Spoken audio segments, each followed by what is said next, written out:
Transformers, Rise of the Beast. Somebody wasn't hearing. This movie is really good, which is also the problem. Let me explain. Every franchise model business, McDonald's, Burger King, etc., they all strive for one thing: consistency amongst its brand. And that's where the problem lies with this movie. It's not that it's not good. Like I said, it's really good. The problem lies in its stagnation. It's really a lot of the same. For the past, decade, going on 2 decades now, we've been getting the same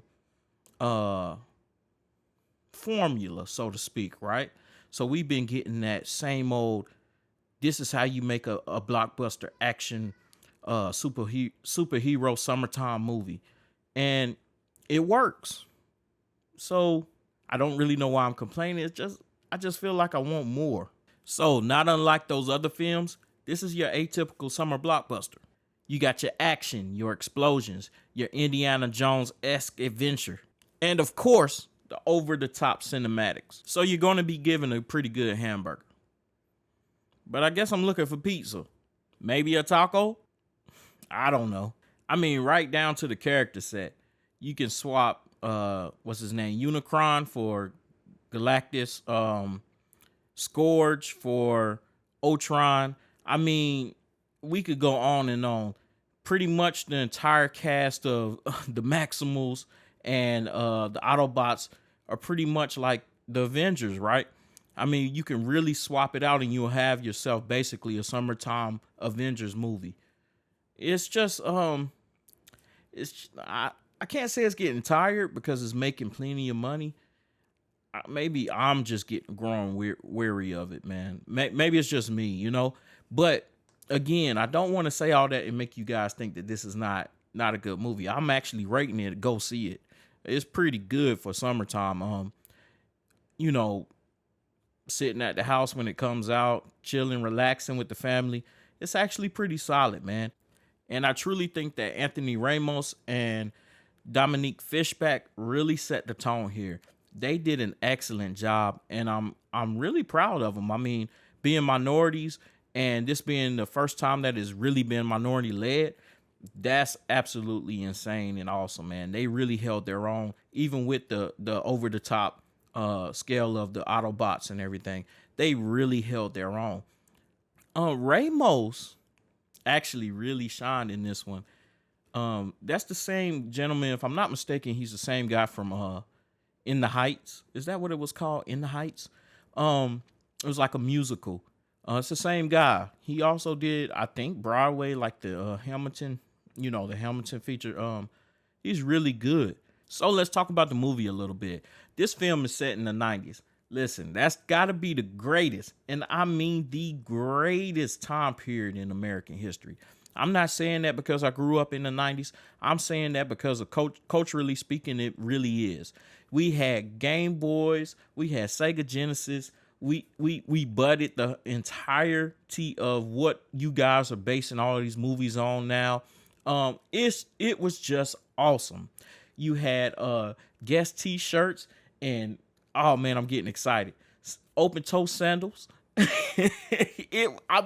What other time period was as good as the 90s, man? So they really captured it in this film. They really did, especially at the beginning where Noah is trying to take care of his younger brother Chris, who has sickle cell, and of course with the American medical care how it is, he felt pressured. I'm not saying he should have done it, but he felt pressured to figure out a way to provide for his brother, which included stealing a car. Now, that car happened to be, of course, an Autobot by the name of Mirage. If I'm not mistaken, Mirage is played by God sent me from that crash just so I could beat Pete Davidson's ass. Pete Davidson. Don't know why that slipped my mind. He's not really a memorable person.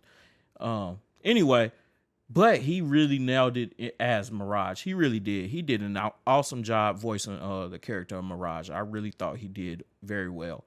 Dominic Fishback played Elena. I think I'm pronouncing it right. Elena. And she always does pretty good. I think it was not Swarm. I know that was like the biggest series this year for her or whatever. And but that was not where I met her at.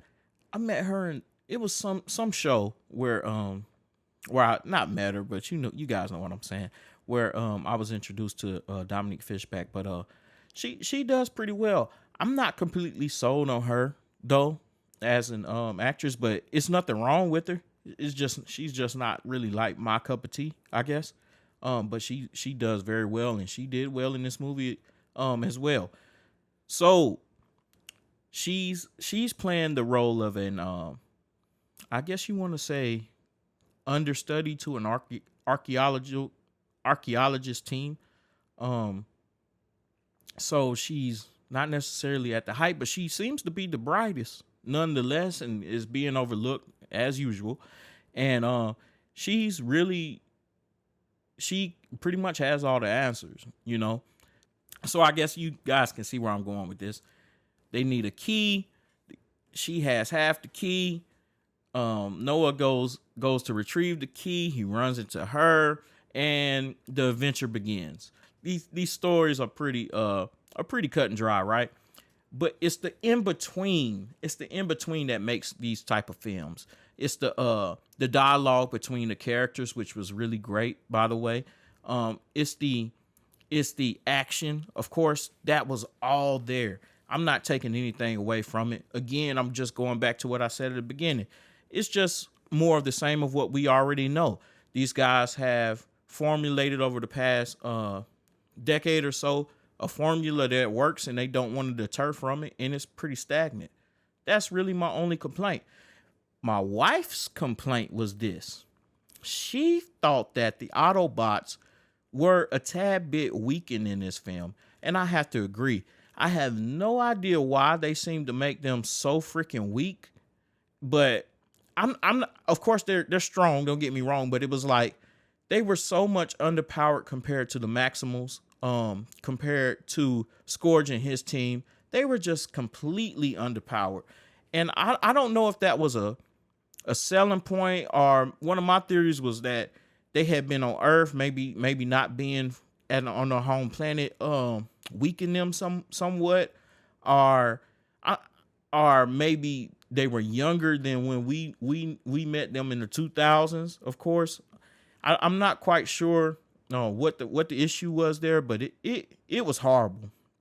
As far as how weak they were, but they were cool and everything was there. But it's something that did stand out to me was that we were introduced to newer Autobots, right? So Autobots that we weren't really familiar with, unless you like follow the cartoons and stuff back in the day. But other than that, we had like newer Autobots. So it made me wonder, where did these guys go between then and where we at now with Shia LaBeouf and all of those guys? What happened to them? So I'm thinking that there can be probably about two or three more movies based between those events, the Shia LaBeouf events, and this installment. So I'm really thinking they could do something, because somebody had to die, right? Like, I'm pretty sure some of those Autobots died, or maybe they got off the planet. I'm not sure. Or maybe they just went in the hot. There's a story there to be told, right? So, man, let me know what you guys think about the movie. Of course, hit those comments. We really love this going back and forth with you guys in the comments and talking about everything. I have really thoroughly enjoyed doing this channel with you all. Let's continue to get it. I'm pretty sure you guys can look forward to me doing The Blackening, which I'm not really looking forward to. Elemental, The Flash, and there was something else coming out this week. And maybe soon I can start getting these out a little bit sooner, man. So hit that notification bell, like my son is going to say in a second. And man, let's have fun. Let's have fun and watch movies. We out. And notification bell. Hit the notification bell. Hey.